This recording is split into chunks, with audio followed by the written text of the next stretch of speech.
Welcome to the Board Wrap-Up Show. I'm your host, Sean Anderson for Ponca City Public Schools, and it's our monthly visit with Superintendent Shelley Arrott, recapping the Board of Education meeting for January. And Superintendent Arrott, it started out a little differently, recognizing the Board of Education and its Board of Education Recognition Month. Tell us about that, please.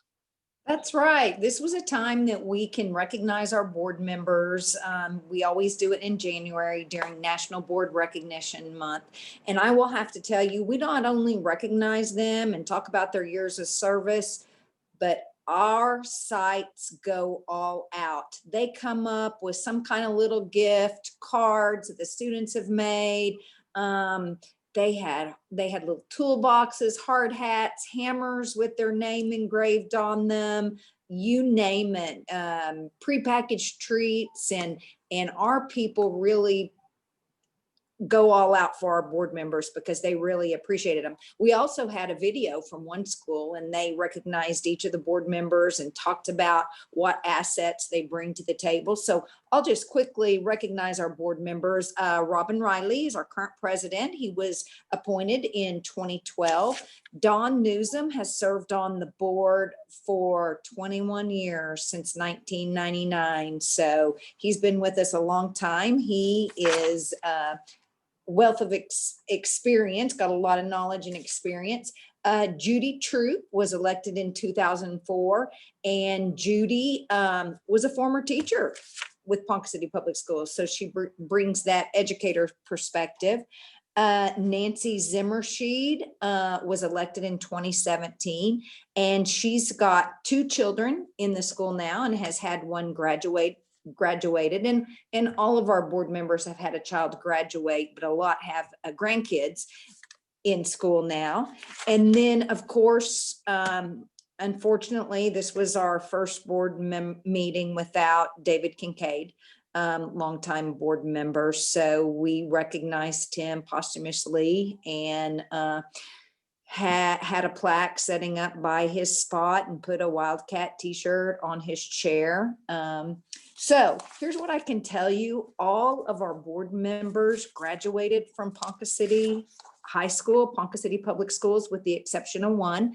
And his kids graduated from Ponca City High School. And on a typical year, whatever that may be, these board members spend hours reviewing our documents, questioning, determining what's best for our students, looking out for everyone. But with COVID, unimaginable. They have put in more time and effort than ever before. And what amazes me is they continue to serve. They have to make some tough decisions, and it's not pleasant. Oftentimes people's opinions are polarizing on this whole issue, and they have stood up to that and taken it, and it's tough. They get paid nothing.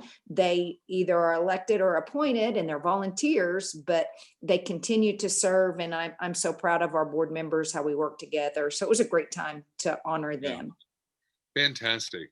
So much time and effort and energy that goes into being a Board of Education member, and just the volume of reading that is involved with and the volume of studying. It's as if they're back in school themselves, right? Well, sometimes our board agenda is close to 300 pages long, with all the handouts and the financial reports and line by line item. And of course, we're audited to the T. So, it's good checks and balances. They make sure that, we're using our money wisely and being responsible with our funds, and they always look out for the best interest of our students. So that's key. Well, this is the Board of Education Board Wrap-Up Show with Superintendent Shelley Arrott, and the January Board of Education meeting also included, of course, the Board of Education Awards. And this is always a fun time at the Board of Education meeting. Tell us about these, please. Oh, it's a great way to recognize our staff who go above and beyond and our fabulous community partners. Our certified employee of the month for January is Barbara Cusick. She is our executive director of curriculum. And Barbara has been with the district for 46 years. This was her first job and her only job. And she started as a teacher, has gone through the ranks of principal, central administration, and she's our executive director of curriculum. And she brings a lot of history and has a lot of knowledge about our district. So with the multiple learning options we've had this year, she's worked continually round the clock to get those kicked off. So great award for her. Our support employee of the month for January is Heather Golay. She is a teacher's assistant at Washington Pre-K. She's been with us for many years, and the pre-Kers and the families love her, just like any of the teachers. I mean, our TAs, all of our pre-Ks have a TA in the classroom, with 23 pre-Kers, anywhere from 20 to 23 pre-Kers, and they are integral members of that team. Our friend of education for January is the Free Will Baptist Church here in Ponca City, and they support all of our schools. They make sure our kids have coats or any needs or any resources they need. But the Washington Pre-K nominated them for this award for their service that they have provided to Washington Pre-K. They have provided any needs that any of our students or our teachers need. So we are thankful for our community partners.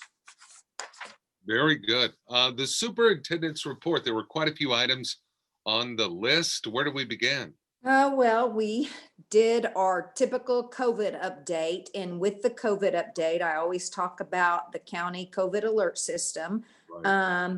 I talk about the previous week's data that had just come out as far as students affected, students or staff affected, which could be cases or close contacts. I talk about any weekend contact tracing investigations that we have. And then I update them on the current district data, which anyone can find. It's in real time on our website, www.pcps.us. And it's the PCPS contact tracing totals.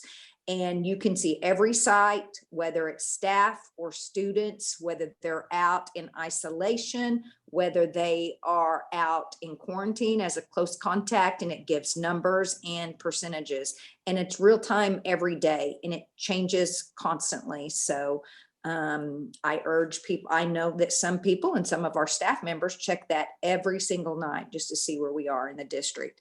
And then something that's not viewable to our staff is percentages of individual sites that are out by site. What is viewable to staff, to everyone, is by total district. But this gives us a clear picture of where the sites stand and if we're low on staff. And when we're logging all of our quarantines and our isolations, it becomes daunting. But this goes right into a chart and it gives us a clear snapshot of that. And I always share that at the board meeting. And then something else that I share is our trend.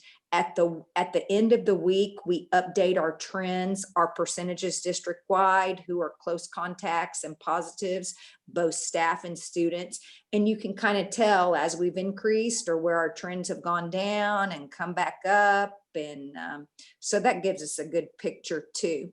I updated our board on the vaccine point of dispensing for our teachers, and the Oklahoma State Department of Education has a time frame, and teachers are in phase 2D. The state is currently in phase 2C. So adults 65 and older right now can register through the Oklahoma State Department of Health portal and try to get an appointment and get their first dose of the vaccine. Some of our teachers do fall into that. So I have encouraged all of our people to sign up through the OSDH portal And some of our teachers who are 65 plus have already been able to get that vaccine through an appointment.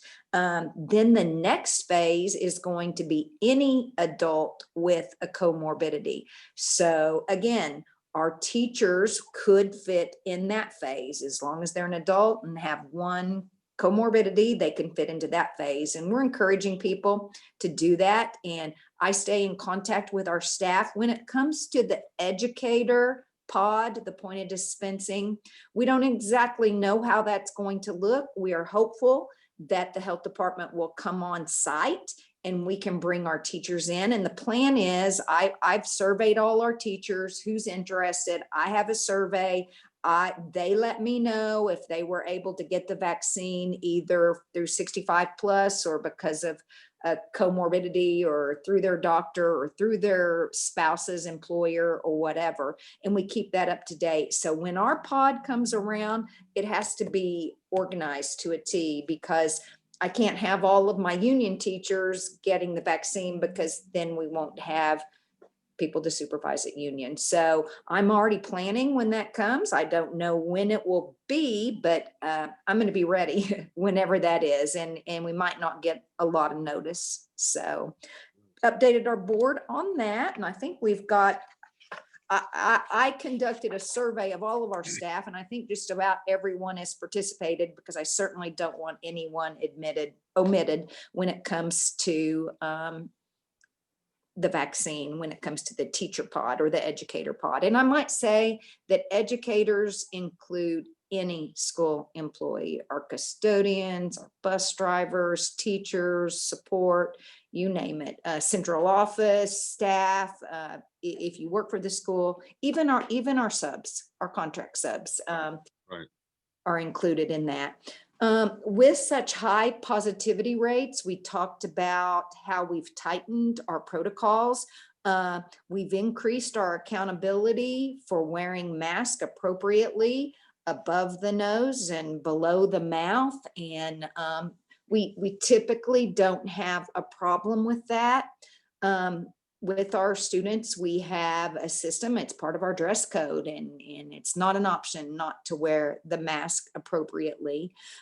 We've really talked to our staff about eating together. We're allowing 2 in a big classroom to eat lunch together. And I get it, we're humans, we want human interaction, but we can't sit at a 6-foot table and have 8 people eating lunch, no mask, because that's not, Right.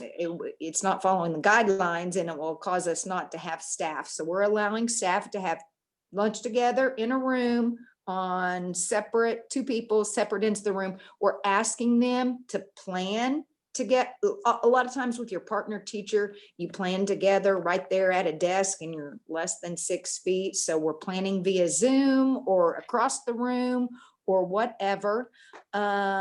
So we're also tightening our mask protocols during activities. As you know, we started up varsity and junior varsity activities only, and our kids in activities wear a gaiter, and if they're in line for a drill or whatever, they have to have the gaiter pulled up over their nose. Now, if it's high-speed exertion, they don't.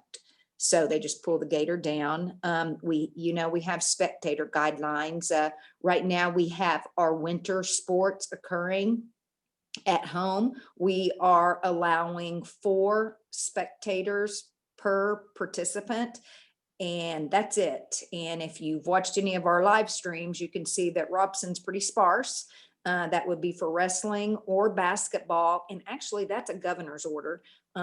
It's 4 spectators per participant or 50% capacity, or whichever's less. And for us, 4 spectators per participant is less. We do our swimming at the Recplex, and we are not allowing spectators at the Recplex. It's a small enclosed area and it's just not a safe environment, but our students are still getting to participate. So that's the key. Something else that we discussed at our board meeting, which took some board action,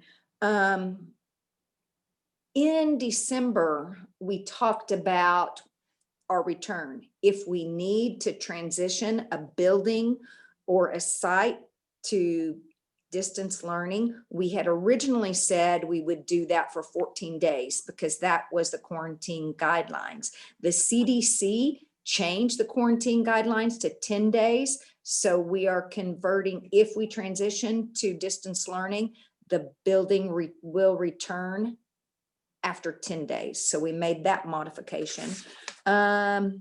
We also talked about the Families First Coronavirus Leave Act on 12/31/2020. The leave portion expired for public entities. It wasn't a mandate. It was mandated before. Now, public entities can continue on their own, and we are continuing through March the 12th at this point. And if we need to extend it, we can. We feel it like if our teachers are a close contact at school, then they need to have that close contact leave and shouldn't have to dip into their own leave. So that was approved through March the 12th. And we have a memorandum of understanding with our bargaining unit on that. And then we discussed again junior high activities. And I think we've talked about this before. Our junior high activities are suspended, and until that risk level goes significantly lower, we are not going to resume junior high. Now, we are having varsity, and that gets lots of questions. Why is it safe for varsity and not junior high? Here's the thing with our varsity kids. Our goal is to keep our kids in school. And we've had to quarantine some activities, some of the varsity activities, but at junior high, we don't make any cuts. And that's lots of kids that could go be home for a 10-day quarantine. And for our junior high kids, they have to be transported to the facility. So let's say we take junior high kids to golf. We risk a whole bus of junior high kids going into quarantine for 10 days. And if that risk level goes down significantly, I will advocate for that, and our board is agreeable to that.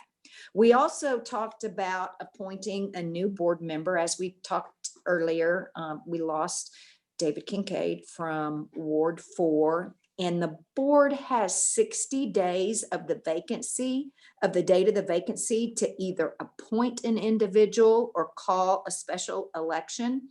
Okay, so his ward is Ward 4, and we have until March 1. I say we, the board has until March 1 to appoint a candidate or have a special election. Now, there are some qualifications for the candidate. The candidate must live in Ward 4, and it goes all the way to Overbrook, through the Garfield area, back around 5th Street. It's an olive colored ward. You can find it on our website. And they have to be a registered voter in that ward for 6 months. So we are currently taking applications. We've got a little application. We put a press release out, and they reach out to our board clerk, anyone who's interested, and she sends a little questionnaire. Do you meet the qualifications? Are you a relative of someone who works for Ponca City Public Schools? And several other questions. And then they submit their resume. We are going to accept those through January 29th. Our board clerk will fact check and make sure they reside within that area and meet all the criteria. And then the board will set a special board meeting and will interview the candidates. So we'll have one named prior to March 1. All right. We've had several interested, so that's great. For sure. And of course, the consent agenda and action items are a part of every single Board of Education meeting. A lot of these are typical. A lot of these are really routine. Nothing out of the ordinary this month, nothing new, just some contracts that it's time to renew, software, that kind of thing. There was a resolution to request a special audit for tax miscalculation litigation. This sounds interesting. Can you explain? Well, it's been ongoing, and I know it's been a point of discussion for years. in 2014, it was discovered that schools were being shorted Yeah. on their state aid based on the business agriculture tax and assessment. And Ponca City was one of those disadvantaged schools. And, in Oklahoma, you were either advantaged or disadvantaged. And for us, it was 1 million per year in state aid. Right. And it had been occurring for 22 years prior to 2014. It got corrected. The State Department corrected the error in 2014, but 5 plaintiff districts came together. This would have been 5 disadvantaged districts, and Ponca City's one, and actually filed a lawsuit to recoup the previous 22 years, because that money was taken to our students. The bad thing is it went to other school districts. So where it has to recoup from is from the advantaged school districts. And Dr. Pennington was involved heavily with this lawsuit. And, here we are. This is year 6, I believe, that we are in the lawsuit. And lots of time and litigation has been invested in this. And actually, the Supreme Court actually sent the lawsuit back to jury trial. So here we are starting over. So our attorneys on this case, Crow Dunlevy, suggested that we reach out to the state auditor and get an official audit of our books. That's one thing that the Supreme Court said, that we all needed a special audit, even though the State Department has done a special audit. So basically, this just allowed for the 5 plaintiff districts to request that special audit with Cindy Bird. And we have done that. The board approved it. We've requested that special audit. Haven't heard back, but I'll keep you updated. All right. Sounds good. Well, then there was an executive session. And right after the executive session, that was that annual happening at the January Board of Education meeting, where ratification or renewal of your contract, the superintendent contract. Is that kind They of send an me awkward right moment? out. They send me out during that executive session, and Right. they talk about my evaluation and renewal and that kind of thing. And they jokingly said, well, I don't know if it was a joke. They said, okay, we're going to flip a coin during an executive session Right. to see if we're bringing you back. And we had a really rough weekend. It was on a Monday and a bad Monday. And I just said, hey, works for me at this point. So luckily I won the coin toss. Oh, good. So I'm Good. coming back. They really didn't flip a coin. So my contract was renewed. So. Well, that's good news. And, this last school year and this school year and throughout this pandemic and everything that's involved, you talk about a lot of long hours. I'm hoping you and many on your staff have an opportunity one of these days. This too shall pass, right?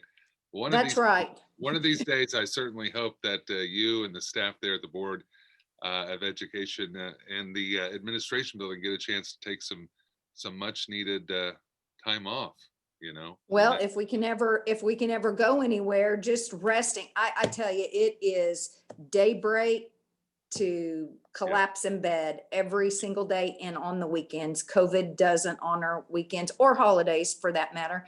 And it is a grind, and you just have to have this mindset. You're building experience, you're building resilience, and we all can get down. And I just try to think, there has been a lot of positive things that have come out of this whole pandemic. Now, negative too, but you just have to have this mindset, and it's just going to be so wonderful. It's going to be amazing when we can have our kids participating in activities again, the concert hall packed to the brim, and it gives me chill bumps to talk about it. I just can't wait until that happens. But hey, it gives us something to look forward to.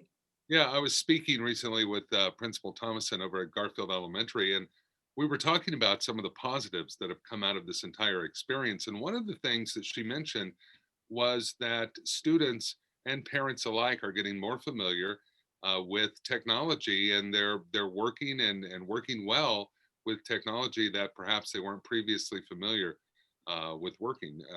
So, and that Exactly right. that's an opportunity to learn different approaches, different ways, and these hard times preparing us for the future, and hard times make the good times even more appreciated, right? That's right. Even our staff has improved with technology. If you're, I'm not a digital native, but if you're not a digital native, it's a process. It's a paradigm shift for you. And I know we've had some rocky starts with distance learning, but hey, practice makes perfect. And unfortunately, we've had too much practice. But hey, we don't need any more distance learning practice days. We converted those back Right, into right. face-to-face days, which, as an educator, face-to-face instruction to me is key. And I believe we would all say that. I had a superintendent's conference yesterday, and we're all looking forward to that. But I will tell you that some of our kids, especially our kids who are most introverted students, have excelled with distance learning because they don't want to say anything in class, but they don't mind talking to their teacher one-on-one. And so there's benefits to both. Yeah, certainly. Well, staying up to date, staying connected with Ponca City Public Schools has never been easier. There are so many different options. You have pcps.us. You have the PCPS app, which is you can download, doesn't take up a lot of room on your device. Then you have push notifications. I just received one just the other day. Those news releases are constantly coming out, and when they do, Every weekend. yep, you get a notification on that app. Also, the district has a Facebook page, and there are individual Facebook pages for each school in the district. And if you have a child attending one of those schools, you can get access to that private page. So there are many different ways to stay connected with Ponca City Public Schools.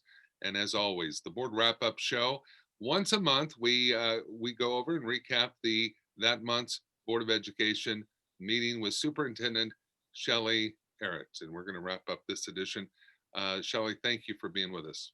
Hey, thank you for having me. That is the Board Wrap Up Show. Thank you for listening. I'm Sean Anderson for Ponca City Public Schools. Until next time.